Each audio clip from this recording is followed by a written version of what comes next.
Let's imagine you, sir, and your friends decide to take a vacation to a far off destination. You decide to go to a country that you can experience life from different perspective. You want to experience a place where the people have strong customs, traditions, and monetary status is not significant.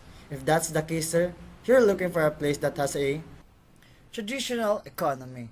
Among the economic systems, this is the only system that has economic balance, well proportional, or having equal ratio. So, what is traditional economy?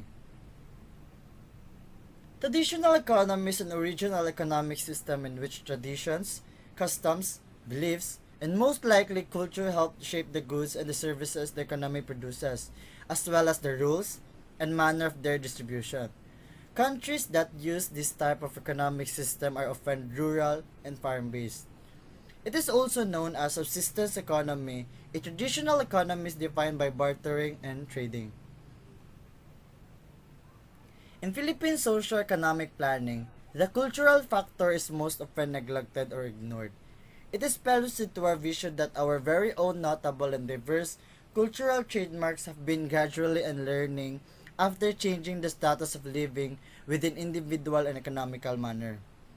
The good and positive effect and the innermost impact of our culture and the economy is a reality that probably and deplorably many people do not see or even giving any small amount of appreciation. And for me, empowering the culture of a country is a great access towards the integration and the refinement of their economic welfare.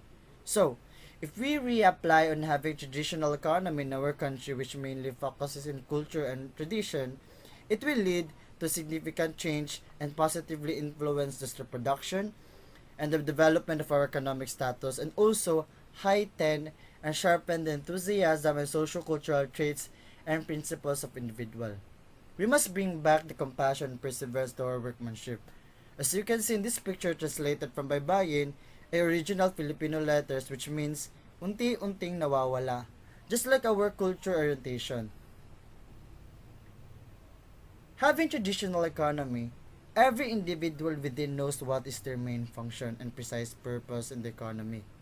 Most likely, they are already fully equipped because of their ancestors' teachings and ideas. In every tribe or family, they have a certain type of living or any type of production so that they will be able to survive.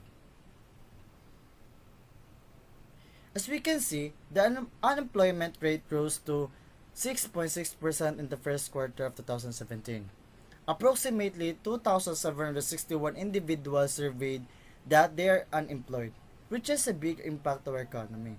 If we reapply the traditional economy as expected, each citizen has the capabilities to work, availability of work, to think, and to be independent. As a result, the productivity will arise.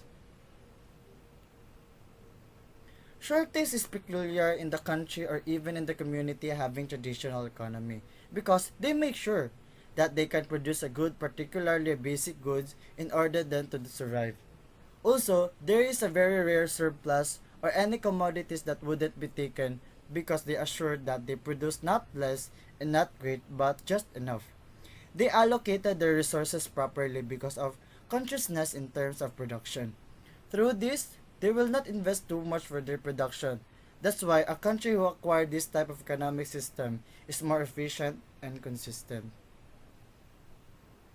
According to the SWS or Social Weather Site Survey, over 10.5 million of Filipino families identify as poor in first quarter in 2016.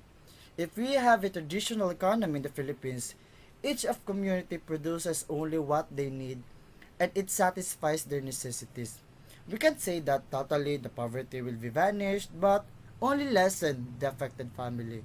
As addition, if there is a surplus, those commodities will be disseminated equally to the people inside the economy and all of the outputs will be given free or no cost. Philippines is an agricultural country. We centralize mainly in agriculture such as fishery, farming, and livestock. We are rich in both land aqua resources. Our country is a profound and consistent exporter from different countries such as China, Japan, South Korea and Malaysia, etc. Just the fact that 9 out of top 10 exports product for small to medium scale businesses in the Philippines came from agricultural sector includes wood carvings, furniture, agricultural products, marine products, clothes, fashion accessories, while the remaining one is related to electronic and gadget. All of this data implies that it is essential to indulge the traditional economy as our economic system in our country, which is Philippines. The reason why I insist this type of economic system for our country because history repeat itself. Most of country had been used traditional economy before having a new one. Way back the golden years in our country, Philippines, we usually hear even in our elementary days about the history, practices, and behaviors of the old people inside in our country. It is similar and highly correlated between the practices before and the characteristics of traditional economy. Simple life.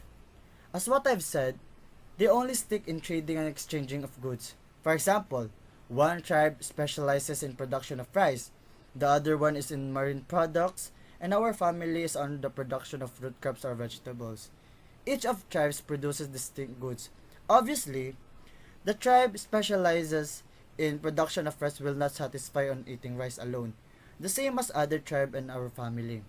The effective way so that we can enjoy the food or have a perfect meal, we tend to exchange goods like I will give the other tribe one half kilo of potatoes and one third of carrots in exchange of 1 kilo of rice and 1/4 kilo of squash for one large bangus for the other one. Through this, there's a free flow of goods inside the economy. Equity. Yes, through this, there is no barrier between the both social stratification which is rich and poor. And lastly, healthy living because it is easy to produce or find a good anything what you want.